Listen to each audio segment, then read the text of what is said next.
Hola, viajeros. ¿Cómo están? Espero que bien. Cuando vi a la humana por primera vez, pensé que el mando se había vuelto loco. No había nada en ella que pareciera hecho para sobrevivir a Nexus B. Nada salvo los ojos. Ojos de alguien que entra en un lugar mortal, en vez de retroceder, empieza a medir las salidas, y a los monstruos. En aquella época, yo todavía no entendía lo que los humanos realmente aportaban a una guerra. Creía que eran frágiles. Creía que se rompían con facilidad. Estaba equivocado de una forma casi humillante. Mi nombre es Kashyyyk, teniente de la Fuerza de Defensa Galáctica, puesto avanzado Zenit. Y, durante muchos ciclos solares, tuve una certeza bastante cómoda. Las criaturas blandas, con huesos internos y piel expuesta, no pertenecían a la frontera. Nexus B no era un planeta. Era una trampa viva. El aire tenía demasiada densidad. Entraba por los filtros con sabor metálico y un rastro de materia orgánica en descomposición, como si la propia atmósfera hubiera masticado algo minutos antes. La humedad se adhería a las juntas de mi exoesqueleto. Las superficies reforzadas del puesto vibraban día y noche por la frecuencia basal del suelo, una pulsación sorda, casi cardíaca, que ascendía desde las capas profundas del planeta. La luz nunca era limpia allí. Llegaba quebrada por las copas de la selva, teñida por niebla verde, polen flotante y microesporas que brillaban como ceniza suspendida. Era el tipo de mundo que te observaba de vuelta. Cuando la nave de transporte se acopló, yo ya estaba irritado. ¿Otro humano? Dije, chasqueando las mandíbulas. ¿En serio? El comandante Brax me lanzó una mirada lateral, ese tipo de mirada que, viniendo de él, ya significaba cállate antes de que tenga que volver esto oficial. Controle el tono, teniente. Esta recluta viene altamente recomendada. Todos venían. Todos. Las puertas se abrieron con un siseo seco de los campos de contención igualando la presión, y entonces apareció. Pequeña. Esa fue la primera palabra. Demasiado pequeña. Estaba firme, en posición de atención, una bolsa colgada del hombro, postura recta, el cabello recogido hacia atrás sin rastro de vanidad aparente. Nada de masa física impresionante. Nada de blindaje natural. Ni garras, ni colmillos, ni escamas, ni hueso externo.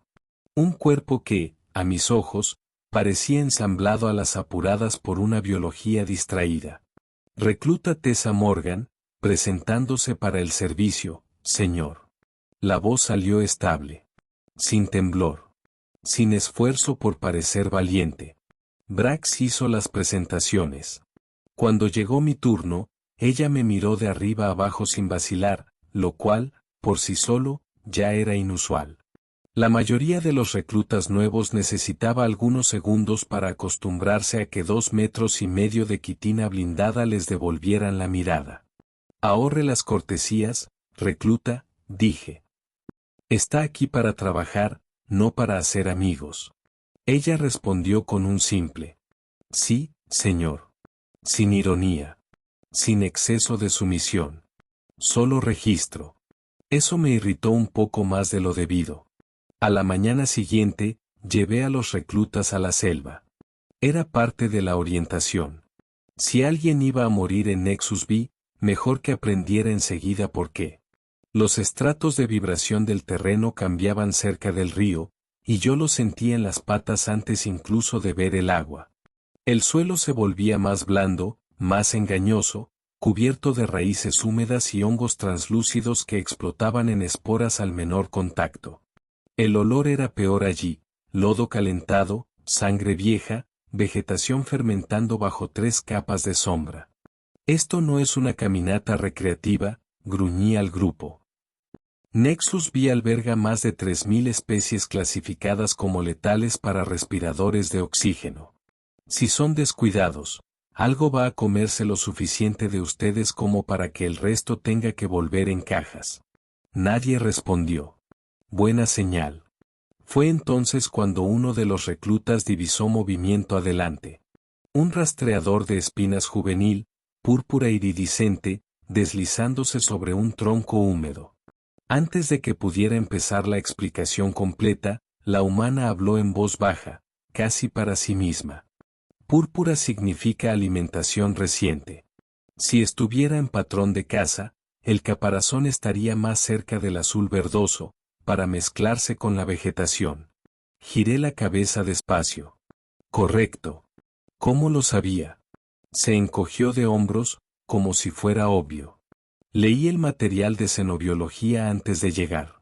Me pareció relevante. Pareció relevante. Casi me reí. Casi. Seguimos hasta la cuenca del río. Y fue allí donde todo empezó a salirse de eje. El recluta Macari se acercó demasiado a la orilla. Vi el agua cambiar un segundo antes del ataque. Esa ondulación equivocada, no de corriente, sino de intención. Entonces el colmillero de víbora explotó fuera del lodo. 6 metros de músculo. Dientes curvos. Cuero oscuro cubierto por una película de barro. El sonido que hizo al morder al recluta fue horrible, demasiado corto. Ese tipo de sonido que el cuerpo emite cuando no tuvo tiempo de entender que va a morir. Todos atrás. Grité, levantando ya el rifle. Pero algo pasó junto a mí antes del disparo. Morgan. Soltó la mochila y corrió. Corrió hacia el agua. Hasta hoy, cuando intento recordar ese instante, mi mente insiste en ralentizarlo todo. Los demás reclutas inmóviles. El rifle aún subiendo. El planeta entero conteniendo la respiración. Y aquella humana, ridículamente pequeña, lanzándose a un río infestado como si obedeciera a una lógica privada, una regla antigua que solo su especie entendía. Se sumergió. La insulté. Creo que en 3 idiomas. 10 segundos. 20. Nada. Entonces la superficie estalló. Morgan emergió arrastrando al Macari con un brazo, mientras el otro lo tenía enterrado hasta el codo en la órbita ocular de la criatura. El colmillero se retorcía de dolor ciego, y ella lo usaba en su contra, torciendo el cuerpo en un ángulo imposible hasta obligarlo a ir hacia la zona baja. Llegaron a la orilla. Ella sacó al recluta. La criatura fue detrás. Yo iba a disparar. Juro que iba a hacerlo. Solo que Morgan se giró e hizo un sonido que no combinaba con su cuerpo. No era un grito. No era desesperación.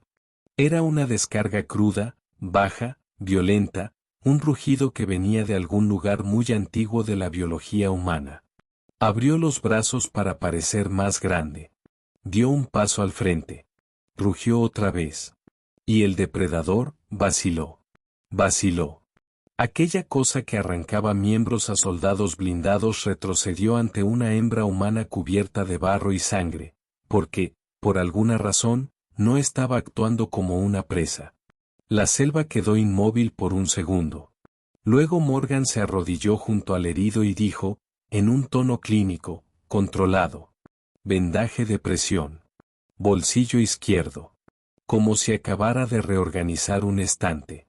Cuando le pregunté qué, en nombre del vacío, había sido aquello, respondió casi sin levantar la vista. Teoría de respuesta depredadora, señor. A algunas especies les cuesta procesar una agresión desconocida. Cuando la presa no huye, el cálculo falla.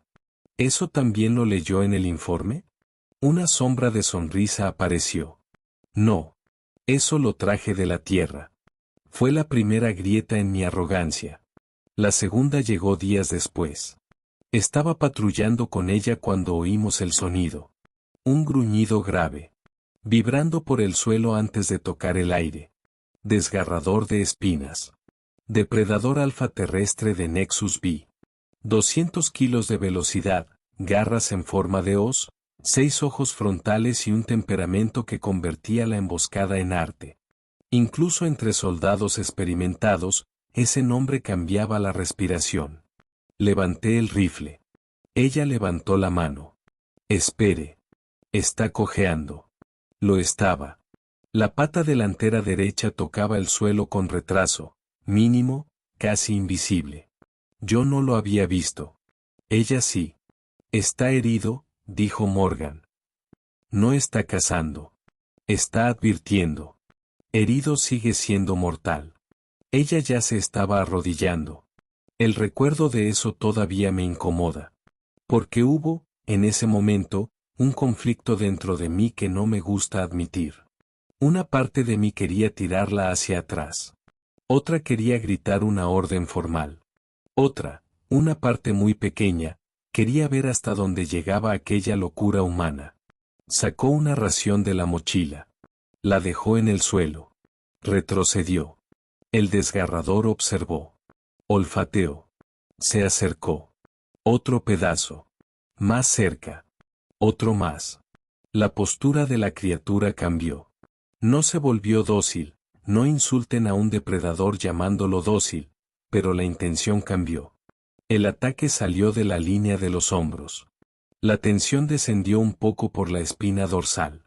Morgan sacó un escáner médico. Le dije que no podía estar hablando en serio. Me ignoró. Le habló a la criatura en un tono bajo, casi absurdo de tan calmado, se acercó e identificó una espina tóxica incrustada en la almohadilla de la pata. Luego sacó el objeto con una pinza, aplicó antiséptico y retrocedió. El desgarrador probó el peso del cuerpo. Miró su propia pata. Luego a ella. Emitió un sonido corto, grave. No era amenaza. Tampoco era sumisión. Era reconocimiento, quizá. Y odio esa palabra. Me parece demasiado emocional.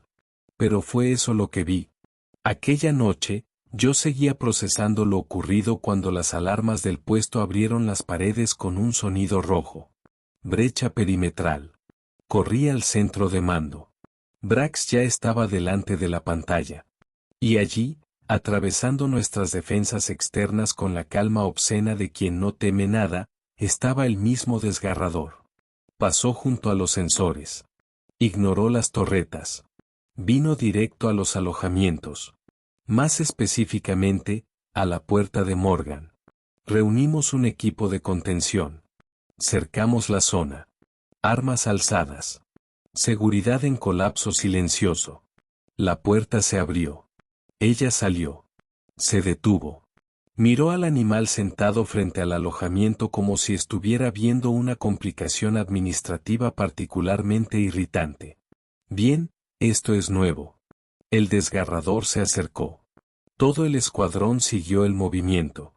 Ordené alto el fuego antes incluso de saber por qué lo estaba haciendo. La criatura dio una vuelta a su alrededor, apoyó la enorme cabeza en la mano de la humana, y se quedó allí. Apoyada. Morgan parpadeó una vez, luego acarició el lateral del cráneo escamoso. Hola, grandote. La bestia respondió con un sonido profundo que vibró en el pecho. Satisfacción. La reconocí con retraso, y solo eso ya bastó para dejarme incómodo durante semanas. Fue ese día cuando el puesto Zenith aceptó lo imposible. Había un desgarrador de espinas viviendo bajo supervisión humana dentro de nuestro perímetro. Ella lo llamó Rex. El jefe de seguridad casi sufrió un colapso funcional. Yo debería haberme puesto de su lado. En cambio, me oí a mí mismo defendiendo la permanencia de la criatura ante el consejo de mando. No porque confiara plenamente. No todavía. Sino porque ya no podía fingir que aquello era un accidente aislado. Rex no era un error estadístico. Era una respuesta. Y esa respuesta quedó clara cuando la nave Creax entró en el sistema. Alegaron falla de motor. Nadie lo creyó. Aún así, las convenciones interestelares nos impedían negar ayuda. La nave subió a órbita alta. Una delegación vino al puesto. Educados, falsos, demasiado observadores. Sus ojos recorrían nuestras defensas con esa delicadeza desagradable de quien mide puntos débiles mientras sonríe. Hicieron demasiadas preguntas sobre sensores. Demasiadas sobre el comportamiento de la fauna. Demasiadas sobre rutas de patrulla. Y se fueron. Aquella noche, el planeta enloqueció.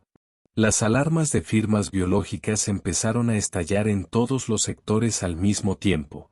La pantalla táctica se convirtió en una pesadilla. Colmilleros de víbora, garras navaja, cazadores de dosel, desgarradores, decenas de ellos convergiendo sobre el puesto en una coordinación imposible. Especies territoriales. Solitarias. Competidoras naturales. Atacando juntas. Eso no existe, dije. Existe ahora, respondió Brax. Las defensas abrieron fuego. El sonido de los cañones reverberó por las superficies reforzadas del puesto, mezclado con los impactos sobre las barreras de contención, con los gritos del personal desplazándose entre sectores y con el sonido brutal de la selva arrojando su propia cadena alimentaria contra nosotros. Fue Morgan quien lo entendió primero. Rex estaba en el centro de mando, agitado, gruñendo, sacudiendo la cabeza como si intentara expulsar algo de dentro del cráneo.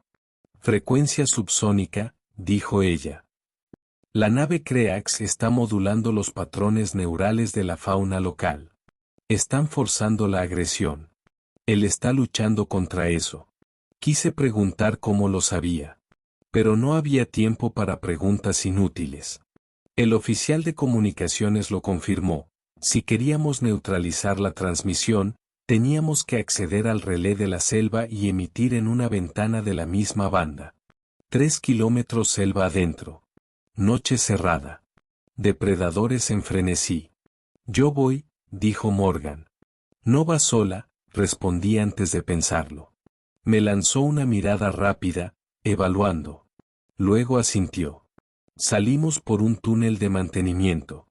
Afuera, la selva había cambiado de humor. El aire parecía electrificado. Los olores eran más intensos. Sangre fresca. Ozono. Resina rota. Las sombras se movían demasiado pronto, como si cada hoja escondiera un cálculo de ataque. Rex iba delante, abriendo camino y, a veces, deteniéndose con el cuerpo rígido, escuchando instrucciones que nadie más oía. Los 3 kilómetros más largos de mi vida caben en fragmentos. Rex despedazando a un rival en la oscuridad y regresando cubierto de calor y vapor. Morgan disparando sin mirar arriba porque, según ella, esa especie siempre cae por la izquierda. Yo resbalando sobre una raíz cubierta de limo y oyendo, detrás de mí, como algo decidía no perseguirme porque el desgarrador ya había elegido mi lado. El amortiguador sónico que ella sujetó a la cabeza de Rex cuando la influencia Creax empezó a volverse demasiado fuerte. Mi percepción, poco a poco, reorganizando todo lo que creía saber sobre la fragilidad. Cuando llegamos al relé, la zona estaba tomada. Depredadores por todas partes. En el suelo. En los árboles. Entre las raíces expuestas. Reflejos de ojos a múltiples alturas. Ningún corredor libre. Creí que era el fin. Morgan sacó un pequeño amplificador, me entregó protectores auditivos y dijo: cuando empiece, corra. ¿Empezar qué? No respondió. Solo respiró hondo. Y entonces soltó la gran voz. No tengo otro nombre para eso. Incluso con los protectores, la vibración me golpeó el tórax como un impacto físico.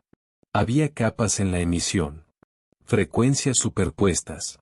Una combinación sin elegancia, sin belleza, sin intención artística alguna. Era un arma ancestral. El sonido de un organismo decidiendo, con una convicción monstruosa, que no iba a ser devorado hoy. La selva se abrió. Los depredadores retrocedieron. No todos a la vez, eso habría sido demasiado limpio para ser real. Uno vaciló. Otro bajó la cabeza. Un tercero trepó al tronco para huir del alcance invisible de aquella confianza brutal. Pero se apartaron. Corrí hacia el relé. Mis garras volaron sobre la interfaz. Aislé la transmisión Creax. Mapeé la curvatura de modulación. Busqué el punto de inversión. Detrás de mí, Rex contenía el avance de las criaturas restantes mientras Morgan mantenía la emisión, hasta que fue alcanzada. Un cazador de dosel cayó desde arriba y le desgarró el hombro con una espina venenosa. Ella se tambaleó. La voz falló por un instante. Fue suficiente para que la línea depredadora volviera a avanzar. Rex explotó sobre el atacante y lo despedazó. Morgan sacó el arma lateral y siguió disparando, aún herida, como si el dolor fuera solo otra variable fastidiosa en el camino. Terminé la reversión. Activé el pulso. Primero, nada. Luego, una onda. Un cambio casi imperceptible en la postura de las criaturas. Cabeza sacudiéndose. Ritmo quebrándose. La coordinación artificial desmoronándose en confusión. Cada especie empezó a recordar, de repente, que odiaba a las otras. Que no luchaba por ninguna flota. Que aquella guerra no era suya. La ofensiva colapsó. Envié la ráfaga final a la nave en órbita. La transmisión CREAC se retroalimentó en sus propios sistemas. Silencio de espacio muerto. Brax llamó por el comunicador. El puesto había resistido. Fui hacia Morgan. Estaba apoyada contra un árbol, respirando con dificultad. Rex presionaba el hocico contra su hombro herido, emitiendo pequeños sonidos graves, casi afligidos. Casi. Nada mal para una bolsa de agua frágil, dijo, todavía capaz de sonreír. Me arrodillé a su lado. Y respondí lo único honesto que podía responder en aquel momento. Nada mal en absoluto. Después de eso, muchas cosas cambiaron rápido. Los CREACs fueron acusados de guerra ecológica. El puesto Zenith dejó de reírse de la presencia humana en las fronteras. La división de xenobiología reclamó a Morgan casi de inmediato. Brax fingió que no estaba satisfecho por haber tenido razón desde el principio. Yo fingí que eso no me irritaba. Días más tarde, encontré a Tessa observando a Rex en el borde de la selva. Su hombro seguía vendado. El animal, algunos metros más adelante, se movía entre la vegetación con esa elegancia hostil que solo tienen los grandes depredadores. Sin prisa. Sin culpa. Simplemente entero. Se va a ir, dijo ella. ¿Cómo lo sabes? Porque pertenece a este lugar. Vínculo no es posesión. Permanecí en silencio un rato. La selva respiraba frente a nosotros. Se podían oír insectos de caparazón fino vibrando bajo el suelo, hojas pesadas rozándose entre sí, el chasquido distante de huesos pequeños en alguna cacería que no nos incumbía. Subestimé a tu especie, dije por fin. Ella volvió el rostro, divertida. ¿Solo un poco? Lo suficiente como para que resulte vergonzoso. Tessa sonrió con ese modo insoportablemente calmado que a veces tienen los humanos cuando saben que ganaron una discusión días atrás. La mayoría de ustedes cree que la fuerza siempre parece fuerza. Ese es el error. Miré a Rex. A la selva. Al puesto detrás de nosotros. A todo lo que casi perdimos. Y entendí, por fin, lo que se me escapaba desde el principio. Los humanos no sobrevivieron porque fueran los más rápidos. Ni los más pesados. Ni los más armados. Sobrevivieron porque, frente a lo que podía devorarlos, aprendieron a leer patrones. A negociar con el miedo. A distinguir el dolor de la agresión. A percibir, en el ojo de un depredador, el instante exacto en que el instinto vacila y algo parecido al entendimiento puede atravesarlo. No era una fuerza limpia. Era una fuerza extraña. Incómoda. Peligrosamente íntima. Rex volvió de la línea de la maleza y se detuvo frente a ella. Tessa posó la mano sobre su cabeza una última vez. Adiós, grandote. El desgarrador sostuvo la mirada de ella con los 6 ojos abiertos, sin prisa, sin sonido. Luego se dio la vuelta y se internó otra vez en la selva, tragado por la niebla verde como si el planeta solo estuviera recuperando una de sus propias armas. ¿Va a volver? Pregunté. Tal vez, dijo ella. Si hace falta. O si nos hace falta. Volvimos a la base en silencio. Pero el silencio ya no era el mismo. Porque había pasado ciclos enteros creyendo que la fragilidad era lo opuesto al poder. Y ahora sabía que eso era infantil. A veces lo que parece frágil no se rompe. A veces aprende. A veces escucha. A veces apoya la mano en una criatura hecha para matar y descubre, a un costo absurdamente alto, que el universo no se divide de una forma tan simple entre presa y depredador. A veces el ser más peligroso de la sala no es el que tiene garras. Es el que logra hacer que las garras vacilen. Y fue allí, en el límite de Nexus B, bajo una atmósfera metanizada que nunca olió exactamente a vida ni exactamente a muerte, donde comprendí la peor parte de todo. La galaxia apenas estaba empezando a conocer a los humanos. Si eso era lo que una sola mujer podía hacer con una selva, un puesto militar y el depredador más letal del planeta, entonces quizá el verdadero desequilibrio no viniera de las estrellas hostiles, ni de las flotas expansionistas, ni de las especies que nacieron armadas. Quizá viniera de esos organismos improvisados, emocionales, tercos, absurdamente adaptables, que insisten en transformar amenaza en vínculo y caos en alianza. Y, honestamente, eso es mucho más difícil de enfrentar. Si este archivo merece seguir abierto, deje su posición en el Consejo. ¿Habría confiado usted en Tessa cuando corrió hacia el agua, o habría ordenado disparar? Si quiere mantener la señal activa, refuerce este registro. Y si pretende acompañar los próximos informes, porque la galaxia se volvió bastante menos estable después de esto, únase a los viajeros que siguen observando los archivos hasta el final. Porque algunas historias terminan con una victoria. Esta no. Esta terminó con una pregunta que nadie en Zenith logró responder del todo. ¿Qué le ocurre al resto del universo cuando los humanos dejan de intentar sobrevivir y empiezan a ser comprendidos?